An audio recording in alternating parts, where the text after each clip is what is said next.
Hi everyone! This is House of Lee, nakakaning buffet of the stars. Pero ito ngayon, papakita ko sa inyo ang puto bongbong at puto sulot. Ito yung mga paborito nyong Christmas merienda. Ayan, diba? So, Paskong Pinoy theme ang ating merienda today. Ito ang tinatawag naming puto sulot dito sa Malabon. Sikat na sikat to dito sa lugar namin. Kung titingnan nyo siya, para siyang suman. Ayan. Tapos meron siyang nyog, meron din siyang white sugar. Ayan. So, titikman natin, syempre, di ba? Oh, ang sarap! Fresh na fresh po ang ating ang nyog na gamit dito.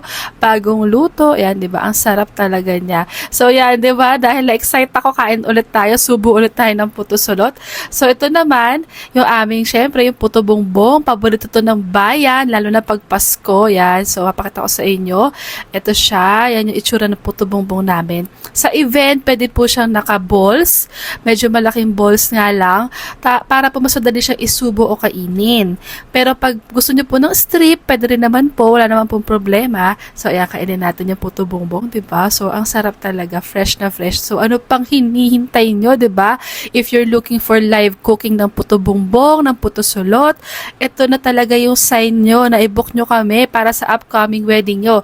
Lalo na kung ang kasal nyo ay bare months. Ito talaga yung perfect merienda, perfect pika-pika para sa inyong mga bisita. So, ano pang hinihintay nyo?